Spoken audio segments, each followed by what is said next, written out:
A Real Bus está de volta à estrada. Uma volta responsável e controlada, seguindo todo o protocolo de higiene recomendado pelas autoridades de saúde. Uso obrigatório de máscaras, álcool em gel para todos, higienização completa dos ônibus e renovação do ar a cada minuto durante o trajeto. Se o seu destino for João Pessoa, Campina Grande, São João do Cariri, Serra Branca, Sumé, Monteiro, São José dos Cordeiros ou São Sebastião do Umbuzeiro, conte com a gente. Mesmo em tempos desafiadores, o compromisso da Real Bus é com a sua satisfação.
Louvamos a Deus por este belíssimo e inspirado hino que você acabou de ouvir, interpretado pelo conjunto coral Saracali da Igreja do Calvário. Que bom estarmos juntos nessa belíssima manhã de sexta-feira, hoje 2 de julho. Hoje celebra-se o Dia do Bombeiro Nacional e também Dia do Hospital.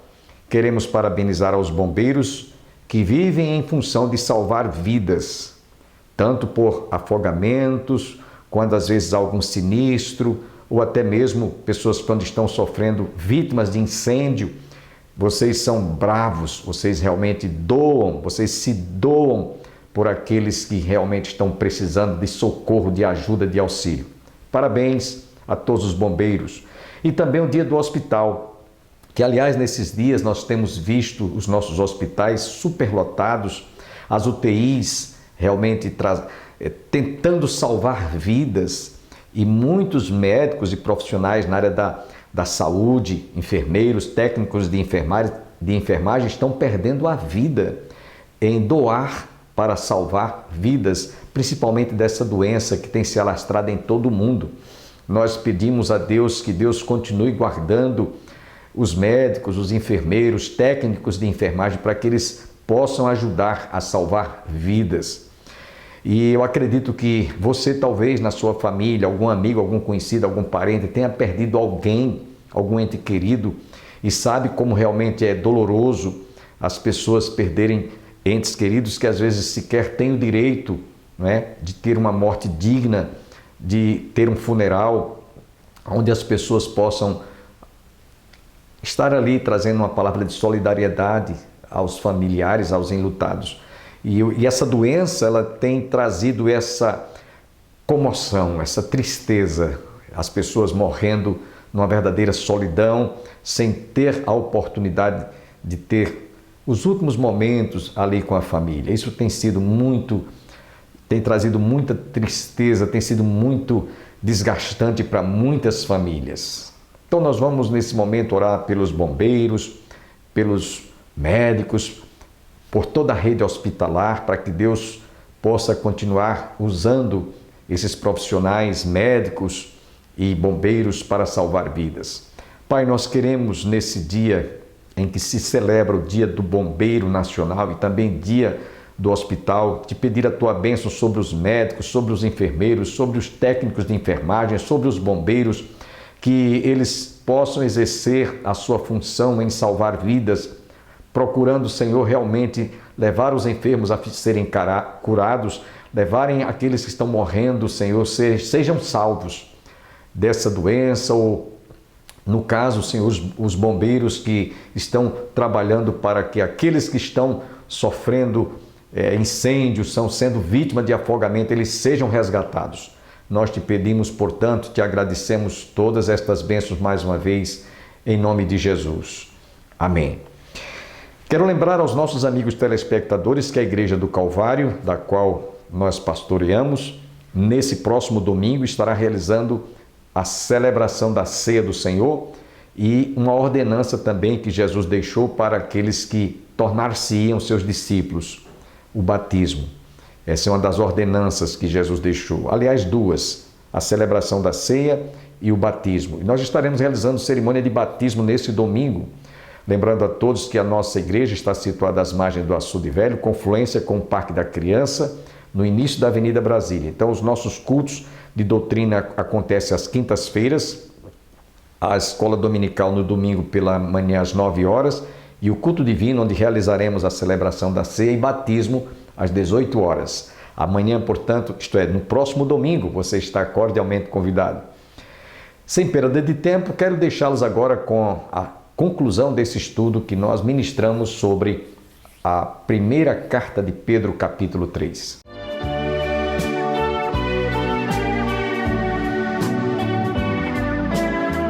Lembra-nos o que Jesus ensinou lá no Sermão da Montanha, Mateus 5:9. Bem-aventurados os pacificadores, porque serão chamados filhos de Deus. A palavra bem dizer é bendito. Você será abençoado. Então, Pedro está dizendo aqui que esse deve ser o meu tratamento para com aquelas pessoas que muitas vezes até não querem nem receber conselho seu. O problema dela é você fez a sua parte. Você fez a sua parte, faça a sua parte. Mas fulano não procurou, fulano não... Então agora é com ele e Deus. E aí no verso ainda, no mesmo versículo 9, ele diz, estamos vendo aqui aquilo que Pedro está falando sobre o comportamento ético. Então, o sexto é não pagando mal por mal, o sétimo, bem dizendo, o oitavo, a fim de receberdes bênçãos para herança. Ou seja, a prática dessas atitudes comportamental são revertidas em bênçãos espirituais àqueles que praticarem-nas. Trata-se de receber uma herança, espiritualmente falando, uma recompensa que o Senhor nos dá. Mas ainda no versículo, no versículo 10, aí nós vamos andar um pouquinho. Pois quem quer amar a vida e ver dias felizes, refreia a língua do mal e evite que os seus lábios falem dolosamente. Aqui Pedro diz, refreia a língua, refreia a tua língua. Aliás, irmãos, Pedro está citando o Salmo 34, versos 12 a 14, que eu vou ler para vocês. Ele está citando o Salmo 34, versos 12, 13 e 14. Presta atenção. Quem é o homem que ama a vida e quer longevidade para ver o bem? Refreia a língua do mal e os lábios de falarem dolosamente. Os olhos, aparta-te do mal e pratica o que é bom. Procura a paz e empenha-te por alcançá-la. Pedro está falando, citando o Salmo 34. No livro de Provérbios nós encontramos, meus irmãos, um verdadeiro, podemos dizer, celeiro de versículos, de passagens quanto ao uso da língua. Provérbios 18, versículo 21, nos diz que aquele que deve, antes de abrir a boca, antes de falar alguma coisa, antes de dizer proferir alguma palavra, deve primeiro ver o que essa fala ou essa palavra vai causar, o efeito que ela vai causar. Provérbios 18, 21, eu queria ler para você entender o que é que Pedro, isto é, o que é que o escritor sagrado diz e que Pedro também reforça, capítulo 18, versículo 21. A morte e a vida está no poder da língua, aquele que bem a utiliza comerá do seu fruto. E aí eu quero abrir um parênteses aqui, que eu já contei essa história, mas vale a pena a gente relembrar. Sabem aquele ditado que diz, por causa de um grito se perde uma boiada? O meu pai já é falecido, e ele era viciado em jogar baralho, e ele jogava muito baralho. E ele um dia chegou em casa, meu pai era da minha cor morena, ele chegou branco, parecia essa toalha, branca, pálido. E ele chegou em casa e disse, acabei de ver e assistir fulano, que eu não me lembro o nome, tirar a vida do outro, num jogo de baralho.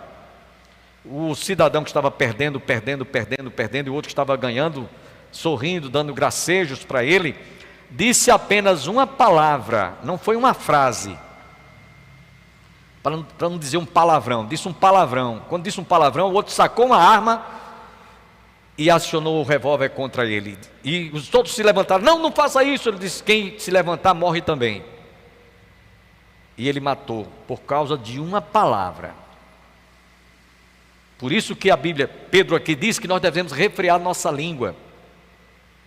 É por isso que nós encontramos ainda também, há muitas passagens, aliás, se você quiser ler todo o ensinamento detalhadamente falando, podemos assim dizer, quanto ao uso da língua, leia Tiago capítulo 3. Alguém já disse que Tiago é considerado o livro de Provérbios do Novo Testamento. Assim como tem o livro de Provérbios no Velho Testamento, o livro de Tiago é como se fosse o livro de Provérbios do Novo Testamento.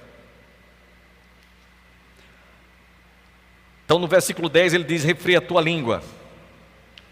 Podíamos citar aqui muitos textos. Salmo 141, versículo 3: Senhor, põe um guarda à minha boca para refrear a minha língua. Eu faço essa oração quase que todo dia. Senhor, põe um guarda à minha boca, refreando a minha língua. Mas ainda neste versículo 9, ele diz, versículo 10, para a gente já ir concluindo: pois quem quer amar a vida e ver dias felizes, refreia a língua do mal e evite que os teus lábios falem dolosamente. O que é falar dolosamente? É com dolo. Numa ação criminal, existe o homicídio doloso e o homicídio culposo. O culposo é aquele que a pessoa não teve intenção de matar, de tirar a vida, mas foi o causador da morte. Ele não teve como evitar. E o doloso é aquele que o indivíduo premedita, que o indivíduo, ele é o autor intelectual do crime, ele calcula tudo para que realmente haja o desfecho final. Isso, trazendo isso aqui para a gente, Pedro diz aqui que os seus lábios não falem dolosamente, quer dizer, não fale com má fé, com malícia, com perjuro. Sabe que tem gente que às vezes usa esse expediente, humilha os outros e dizem coisas que não eram procedidas, tampouco serem ouvidas. No verso ainda 10 ele diz, verso 11 ele diz: aparte-se do mal, pratique o que é bom, busque a paz e empenhe-se por alcançá-la. Aparte-se do mal. Você precisa de entender o que é apartar-se do mal. Se eu vou aqui numa via e vejo que ali na frente tem alguma coisa que vai me causar algum dano, eu vou desviar. Se eu for por lá, eu estou me expondo a ser vítima daquela armadilha. Então aparta-te do mal. Ele diz ainda também: pratique o que é bom. Pratique o que é bom. Eu estava preparando isso aqui e comecei a pensar: meu Deus, eu tenho me apartado do mal? Eu tenho procurado realmente fazer coisas, praticar coisas boas, construtivas, ou eu tenho causado mais males destrutivos na minha vida? O que eu estou fazendo? E aí ele diz ainda aqui no versículo 11, ele diz: busque a paz. E aí nós vemos também Paulo escrevendo aos Romanos 12, 18, dizendo: se depender de vós, tende paz com todos os homens. Paulo diz ainda bem, Hebreus 12, 14, ele diz: se depender de vós, tende paz com todos os homens, no capítulo Romanos 12, 18, e em Hebreus 12, 14, segui a paz com todos e a santificação, sem a qual ninguém verá o Senhor. E ele diz aqui no verso 11: empenhe-se por alcançá-lo. Esse empenho é algo contínuo, ininterrupto, constantemente. Eu devo estar sempre procurando me empenhar a alcançar a paz. Não é porque hoje, amanhã não vou precisar, não. Muito mais do que hoje, amanhã e depois de amanhã, e assim sucessivamente. E terminando no versículo 12, ele diz: porque os olhos do Senhor repousam sobre os justos e os seus ouvidos estão abertos às suas súplicas, mas o rosto do Senhor está contra aqueles que praticam males. Ou seja, os olhos do Senhor estão abertos, os olhos do Senhor estão focados.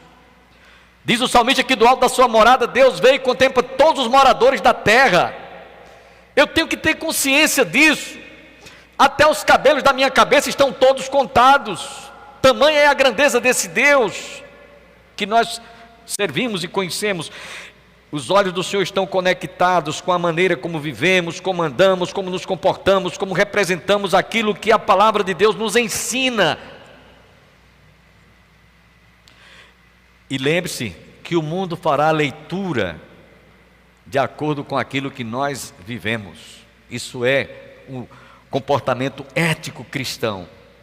Não adianta você dizer que é uma pessoa consagrada, santa, que se santifica, se você faz coisas que aos olhos de Deus são abomináveis. Não adianta você chegar para o seu filho e dizer: meu filho, fala a verdade, não minta, não prime por falar a verdade. Se você, num momento, falta com a verdade na presença do seu filho, você está dando uma aula prática, não teórica. Então, meus irmãos, concluindo, os olhos do Senhor estão voltados para todos. E eu quero dizer uma coisa aqui para vocês. Quando Pedro diz aqui, porque os olhos do Senhor, isso é uma linguagem antropomórfica. Atribui-se a Deus a mão de Deus, os olhos de Deus, os ouvidos de Deus, né? Porque Deus é espírito, Ele não tem mãos, não tem pés, não tem olhos, não tem ouvidos, Ele é espírito. Por isso que Jesus disse assim: Deus é espírito, importa que os seus adoradores o adorem em espírito e em verdade. O homem foi criado conforme a sua imagem e semelhança, no sentido do caráter de Deus. Mas Deus não tem forma. Para que nós compreendêssemos a Ele, foi preciso Ele ter enviado o seu Filho Jesus Cristo, tomando forma humana. O Verbo se fez carne e habitou entre nós, e vimos a sua glória, a glória como a do unigênito do Pai, para que nós pudéssemos entender e compreender esse Deus que nós adoramos.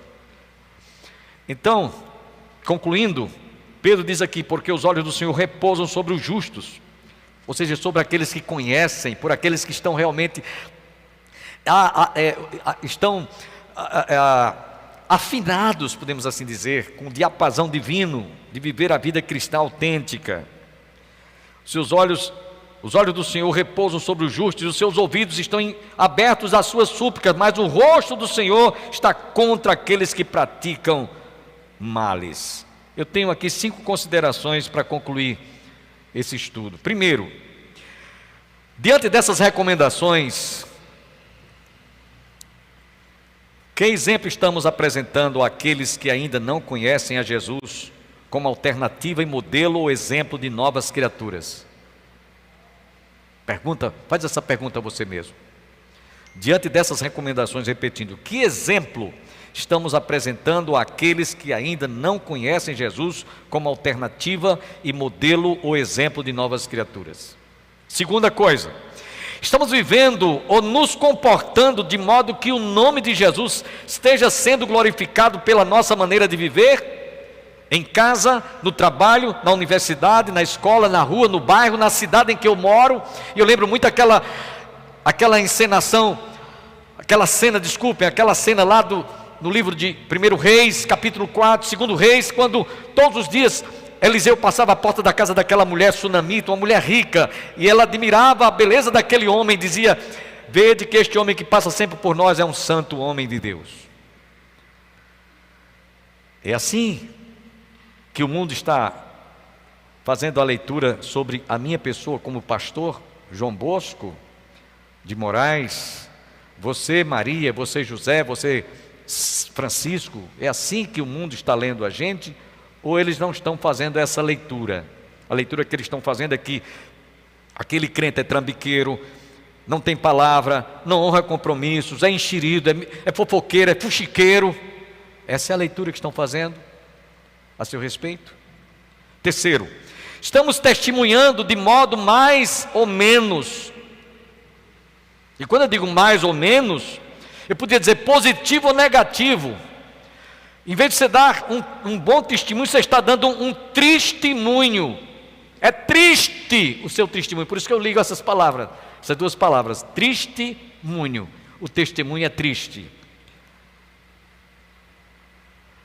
O presbítero João Canuto, de saudosa memória, quando eu cheguei em Campina Grande, ele ainda era vivo, conheci, bem velhinho, na igreja Catedral 13 de Maio. E ele dizia isso que eu vou dizer para vocês. Ele dizia assim: antigamente, olha, na época dele, pastor Júnior, ele dizia: antigamente, os cristãos sofriam por causa do Evangelho. Isso há décadas. Aí ele dizia: mas agora, o Evangelho está sofrendo por causa do testemunho de muitos crentes. O testemunho, como dissemos. Estamos testemunhando de forma positiva ou negativa? Quarta avaliação: a evangelização do mundo não depende somente de dizer às pessoas que Jesus salva, que Jesus cura, que Jesus transforma, que Jesus regenera, que Jesus justifica. Se o mundo não ver essas coisas interpretadas por nosso modo de viver, Paulo escrevendo na primeira carta aos Coríntios, capítulo 3, versículo de 1 a 3, ele diz exatamente isso. 1 Coríntios, estou terminando, capítulo 3, versículos de 1 a 3. Ele diz: vós sois a nossa carta escrita, não com tinta, não com lápis, podemos assim dizer, traduzindo isso aqui para a gente, mas com sangue, nas tábuas do vosso coração. 2 Coríntios, capítulo 3. Começamos, porventura, outra vez a recomendar-nos a nós mesmos? Ou temos necessidade, como alguns, de cartas de recomendação para vós outros ou de vós? Vós sois a nossa carta escrita em nosso coração, conhecida e lida por todos os homens, estando já manifestos como carta de Cristo, produzida pelo nosso ministério, escrita não com tinta, mas pelo Espírito de Deus vivente, do Deus vivente, não em tábuas de pedra, mas em tábuas de carne, isto é, nos corações. Se no Velho Testamento as tábuas, os decálogos foram dadas em pedra, agora esses mandamentos devem estar gravados, escritos no nosso coração. É isso que Paulo está dizendo. E Pedro, quando fala aqui nesse versículo 8, ele diz: porque os olhos do Senhor repousam sobre os justos e os seus ouvidos estão abertos às suas súplicas também, mas o rosto do Senhor está contra aqueles que praticam males. E em último lugar, nós estamos, meus irmãos, diante de uma realidade que agora você deve se avaliar. E eu queria citar aqui um exemplo de dois personagens que estão lá na terceira epístola de João. Só tem um capítulozinho. E eu gosto muito dessa história porque ela reporta bem a vida de muitos de nós. Muitos de nós. O nome de um desses indivíduos era Diótrefes e o nome do outro era Demétrio. Eu vou ler para vocês, é rápido. Terceira epístola de João, versículos de 5 a 8. Amado, aliás, 9 a 12. Escrevi alguma coisa à igreja, mas Diótrefes, que gosta de exercer a primazia entre eles, não nos dá acolhida. Por isso, se eu for aí, far-lhe-ei lembradas as obras que ele pratica, proferindo contra nós palavras maliciosas, e não satisfeito com estas coisas, nem ele mesmo acolhe os irmãos, como impede os que querem recebê-los e os expulsa da igreja. Esse sujeito chamado Diótrefes agia assim. Essa era a ética, esse era o comportamento dele.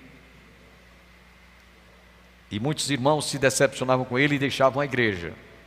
E eram expulsos no sentido de: eu não vou mais àquela igreja porque aquela igreja é assim, o líder, o pastor, seja lá quem for, não me respeita, não me trata bem. Quando que é o contrário, o indivíduo é quem não trata bem o anjo da igreja, o indivíduo é quem não tem um respeito merecidamente àqueles que são realmente levantados por Deus para apacentar o rebanho de Deus. Agora vamos ver o outro exemplo, Demétrio. Aí ele diz aqui: amado, não imites o que é mal, senão o que é bom.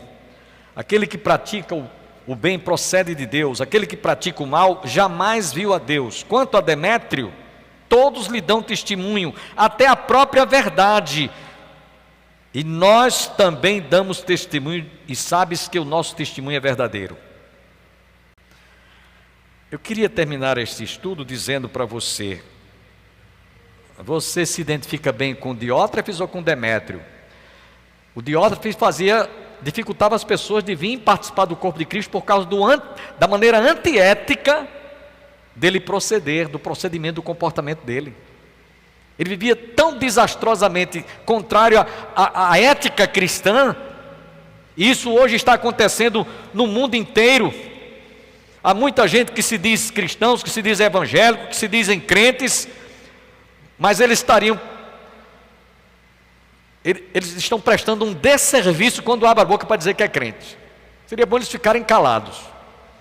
Porque na hora que ele abre a boca para dizer que é crente, enrolão, com mentira, com falcatrua, com enrolada, desonrando e descumprindo a palavra, as pessoas dizem, para ser crente como o seu fulano ou como aquela pessoa, Deus me livre. Esses indivíduos que se comportam assim, ou esses cristãos, são comparados a Diótrefes. Mas Demétrio, até a verdade dava testemunho a seu respeito. Então saia daqui hoje à noite, Senhor, que jamais eu seja cristão nominal, que jamais eu tenha um comportamento perante a sociedade que não sirva de exemplo, que o teu nome seja glorificado, ou que alguém realmente sinta atração, se sinta atraído para se tornar cristão por causa do meu testemunho. Espero que você tenha sido profundamente enriquecido e abençoado, fortalecido, e também o seu coração tenha sido alimentado através desse estudo e exposição da palavra de Deus. Só quero lembrar nos instantes finais do nosso programa que nesse domingo você está convidado a fazer-nos uma visita. Domingo pela manhã nós temos escola dominical e à noite às 18 horas nós temos culto divino, onde realizaremos a celebração da ceia do Senhor e também cerimônia de batismo. Então você está cordialmente convidado com a sua respectiva família.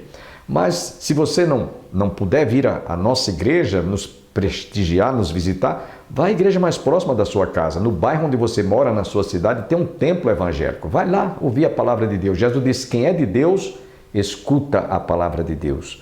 E a fé vem pelo ouvir, e o ouvir a palavra de Deus, que nos traz alimento, fortalece, edifica, consola, conforta e, sobretudo, sara, cura, liberta e transforma o coração daqueles que desejarem conhecer a pessoa do Senhor Jesus. Desejamos a todos um bom final de semana e até a próxima segunda-feira, se Deus assim nos permitir.